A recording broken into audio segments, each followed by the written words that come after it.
Bonjour les amis, une petite bulle hors série qui concerne ce qui nous arrive avec une pandémie comme celle que le monde est en train de connaître au moment où j'enregistre. Je vous parle du fameux Covid-19, le coronavirus qui est en train de faire peur à tout le monde. Et on a assisté à des comportements absolument incroyables. Le pays a été mis en quarantaine, en confinement. Plusieurs pays ont été mis en confinement. Et que font les gens? Ils se précipitent dans les grandes surfaces, ils vident des rayons entiers de papier toilette prioritairement, ce qui est assez amusant parce que on peut survivre sans papier toilette, plus difficilement sans manger et pas du tout sans boire, mais bon. Et ce que j'ai eu envie de partager avec vous, c'est un peu ce comportement, ce que ça fait ressortir, cette peur que ça fait ressortir. Alors, je ne vous dirai pas, faites comme si de rien n'était, allez embrasser tout le monde, attraper ce virus. Si vous devez l'attraper, vous l'attraperez. Celui qui doit l'attraper l'attrapera de toute façon, j'en suis intimement convaincue. Mais des mesures d'hygiène et de précaution ne peuvent pas nuire, que ce soit en période d'épidémie ou en dehors. Se laver les mains, c'est un geste tout à fait normal, tout à fait naturel de la vie, qui vous débarrasse des microbes, qui vous débarrasse des bactéries et qui vous débarrasse de beaucoup de choses aussi, de beaucoup d'énergie désagréable. Donc, bien sûr, lavez-vous les mains plusieurs fois par jour, hein. Lavez-vous les mains régulièrement dans la journée. Apprenez à vos enfants à se laver les mains régulièrement dans la journée, sans laisser couler le robinet pour ne pas dépenser trop d'eau. C'est un petit rappel, tout ça, ça s'enseigne aux enfants. Et surtout, en les savonnant correctement. Pas la peine de vous décaper la peau à coups de gel hydroalcoolique à longueur de temps. Un bon savon de Marseille et un temps de frottage et de nettoyage sérieux, en se nettoyant entre les doigts, en se nettoyant chaque doigt, en se nettoyant jusqu'au poignet. Tout ça, c'est un lavage de mains comme on devrait en apprendre aux enfants tout petits depuis le début. Savonnez-vous longuement et quand c'est fini, là vous pouvez rouvrir le robinet, vous rincer correctement et vous essuyez de préférence avec une serviette propre et pas avec une serviette qui a vu des essuyages nombreux et avariés. Bon, ça c'était pour le lavage des mains.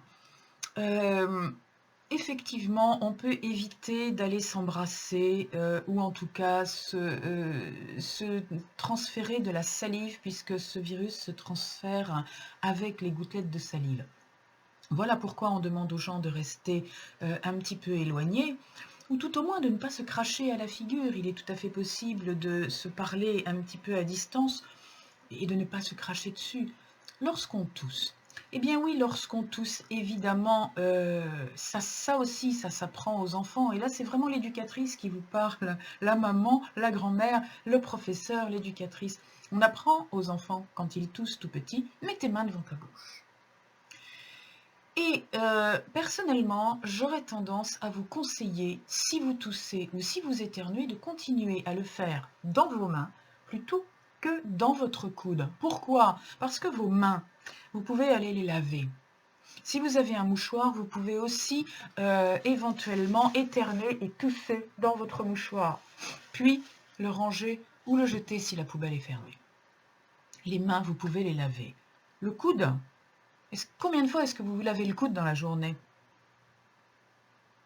Si quelqu'un vous prend par le bras juste après que vous ayez toussé ou éternué sur votre coude, vous allez le contaminer beaucoup plus qu'en lui serrant la main, une bonne poignée de main avec des mains propres, voyez-vous.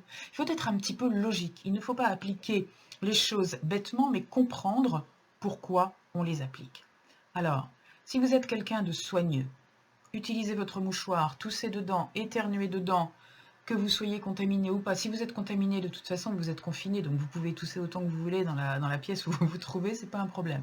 Si vous n'êtes pas contaminé, dans le doute, toussez dans votre mouchoir, éternuez dans votre mouchoir et gardez votre mouchoir au fond de votre poche.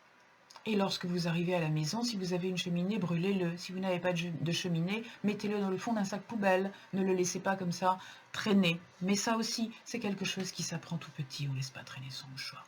Bref, je ne vous donnerai pas plus de conseils parce que des conseils, il entraîne partout. En revanche, celui que je pourrais vous donner en tant que coach cette fois, sur le travail du développement humain, c'est de ne pas céder à la panique, c'est de ne pas céder à la peur. Pour plusieurs raisons que je vais vous exposer.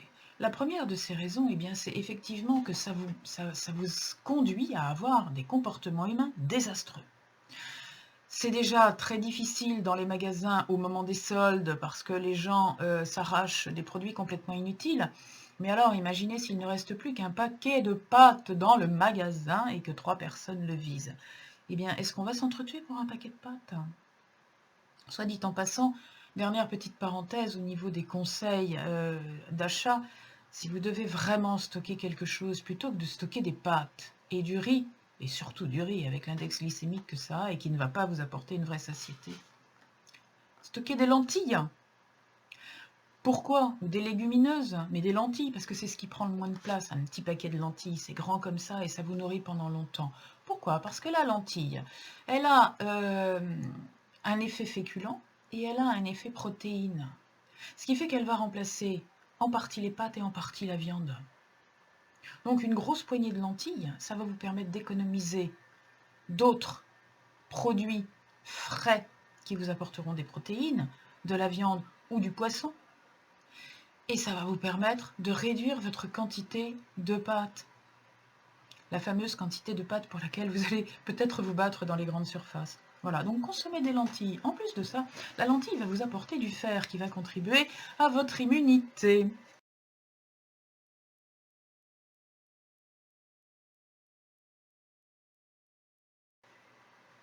Donc je voulais aussi vous parler d'immunité, bien sûr. Parce que l'immunité, c'est une chose qui dépend éminemment de votre état d'âme. Ça vous surprendra peut-être ce que je vais vous dire.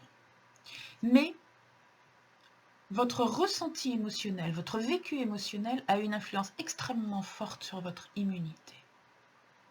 Pourquoi? Parce que lorsque vous êtes stressé, et là je vous renvoie à mon parcours stress que je suis en train de rénover, il était un petit peu vieillot et mal enregistré, donc je suis en train de le rénover, je le sortirai mais je ne profiterai pas de la crise du coronavirus pour le sortir, c'est tout simplement parce que je suis en train de le refaire et lorsqu'il sera fini, je le sortirai. Si la crise n'est pas finie, il sortira pendant la crise, si elle est terminée, il sortira après, il attendra la prochaine, mais en tout cas, il vous aidera à lutter contre votre stress. Le stress, c'est quelque chose, quand on est en état de stress, on n'a pas le temps de travailler à sa santé. Parce que, quand on est en stress, l'organisme comprend qu'on est en guerre, qu'on est attaqué, qu'il faut se défendre. Mais attention, qu'il faut se défendre d'un ennemi extérieur, un ennemi contre lequel il va falloir se battre avec nos petits poings, ou un ennemi qu'il va falloir fuir avec nos petites jambes. Donc, lorsqu'on est stressé, l'organisme nous prépare à courir ou à nous battre. C'est comme ça, l'être humain est fait comme ça, on ne va pas y changer grand-chose, personne ne peut y changer grand-chose, pas même Monsieur le Président de la République. Donc, lorsque nous sommes stressés, le message que notre cerveau envoie à notre organisme, c'est on arrête tout ce qui est restauration, alimentation, digestion, excrétion, défense immunitaire, cicatrisation, réparation, tout ça on arrête. On met en suspens. Et on fait porter l'effort de guerre sur les muscles. Comme en temps de guerre dans un pays. Dans un pays en temps de guerre, on enlève les ouvriers des usines pour aller les mettre au front comme soldats. C'est ce qui se passe dans votre organisme lorsque vous êtes stressé. Votre organisme met toutes ses forces à alimenter vos muscles, à fabriquer du sucre à partir du glycogène qui est stocké pour que vos muscles puissent se battre. Votre organisme vous maintient comme ça. Tension maximale pour vous battre. Pendant ce temps-là, il ne se répare pas. Ce qui veut dire que la personne qui est en stress fait baisser, plonger sa défense immunitaire. Et la personne qui est en stress chronique fait plus que plonger ses défenses immunitaires. Elle est en immunodépression permanente. C'est un syndrome d'immunodépression, ce n'est pas le sida, mais c'est quand même un syndrome d'immunodépression qui est dû au stress. Plus vous êtes stressé, moins vous vous défendez bien. Les gens qui sont stressés attrapent toujours des tas de trucs. Donc si vous voulez avoir un système immunitaire fort, ne cédez pas à la panique, ne cédez pas au stress. Travaillez votre stress. Je vous invite vraiment, ça n'est pas un argument publicitaire, mais je vous invite vraiment à faire un travail sur vous pour apprendre à maîtriser votre stress, à en faire votre allié, qu'il soit là lorsque vous avez besoin de lui, mais qu'il soit absent lorsqu'il vous dérange, et que vous puissiez avoir un système immunitaire correct pour vous battre contre le coronavirus ou autre chose d'ailleurs. Pour lutter contre le stress, je vous ai déjà donné des tas d'outils, il y en a plein mes parcours, il y en a sur l'atelier d'harmonisation, il y en a beaucoup. 2 ou 3 petits conseils d'urgence, juste pour en rajouter, mais je vous accueille quand vous voulez pour vous en donner d'autres. La posture, un conseil tout simple. Se tenir droit, les épaules droites, la tête haute, est une posture qui fait baisser la concentration de cortisol dans le sang. Cette concentration de cortisol dans le sang qui est responsable du stress. Donc, posture. Redressez le dos. Portez légèrement les épaules vers l'arrière, mais pas vers le haut, vers le bas et vers l'arrière. Ouvrez la poitrine. Et la tête, on la redresse, mais on ne la redresse pas comme ça. On la redresse comme si on était accroché, voyez-vous, imaginez que, hop, vous êtes accroché au plafond par cette mèche de cheveux qui vous prend juste sur le dessus de la tête. Imaginez que vous soyez un pantin accroché à son marionnettiste comme ça. Voilà. Vous avez compris? Je tire ma colonne vertébrale avec la pointe de ma tête qui va vers le ciel. Je redresse bien mon dos. J'écarte mes épaules et je les baisse. Et je respire profondément, amplement et calmement, non seulement à l'aide de ma poitrine, mais aussi à l'aide de mon diaphragme, de mon ventre, en gonflant bien le ventre. Je vous renvoie à la vidéo explicative sur la respiration totale. Respirez calmement, profondément et en soufflant bien. Pas en postillonnant au nez des gens, en soufflant bien. Plusieurs fois par jour. Posez-vous, asseyez-vous, pratiquez la respiration cohérente. Si vous connaissez la cohérence cardiaque, par pitié, faites-le. Ce sera votre meilleur allié pour votre immunité. Plus vous pratiquerez la cohérence cardiaque, plus vous développerez votre immunité. Plus vous soignerez votre posture, plus vous soignerez votre immunité. Si vous connaissez l'acupressure, vous pouvez aussi, à l'aide de certains points, booster votre immunité. Alors, je vous recommande tout particulièrement celui-là qui est sous les clavicules. Vous avez vos clavicules qui sont là. Vous avez le sternum qui est au milieu et de part et d'autre du sternum sous les clavicules, vous avez un petit creux là. Eh bien, ce point, vous pouvez le masser assez fortement. Les personnes qui font de l'EFT le connaissent. Vous pouvez le masser assez fortement et pendant un certain temps. C'est un point qui est excellent pour stimuler l'immunité. Donc, je vous recommande de masser quotidiennement, voire plusieurs fois par jour, ce point particulier. Et puis, il y a un autre point qui va être extrêmement utile, à la fois pour l'immunité et pour lutter contre la panique. C'est un point, voyez-vous, lorsque vous pliez les épaules, voilà, vous avez un creux ici qui se fait au niveau de l'articulation. Lorsque vous faites ça, vous sentez la tête de l'humérus qui tourne sur vos doigts, eh bien c'est à cet endroit-là qu'il faut appuyer et qu'il faut masser. Masser dans cette rainure qui est faite par la pliure de l'épaule, masser assez largement, comme ça vous ne risquez pas de vous tromper. Massez avec tous vos doigts, comme si vous étiez en train de vous gratter à cet endroit-là. Voilà, et assez en profondeur, appuyez à cet endroit-là. Et puis faites-le aussi de l'autre côté. Alors soit vous le faites en même temps, soit vous le faites après, séparément, comme vous voulez. Il est possible pour certaines personnes que le massage de ce point soit un tout petit peu douloureux. Alors allez-y un peu plus doucement, vous le ferez un peu plus fermement lorsque ce sera possible pour vous. Mais en tout cas, faites-le pendant assez longtemps. Et ne vous étonnez pas si le massage de ce point déclenche un réflexe d'inspire comme ceci, ou alors éventuellement même un bâillement. Pratiquez des exercices de relaxation. Il y en a sur ma chaîne YouTube que vous connaissez évidemment puisque vous vous y trouvez en ce moment.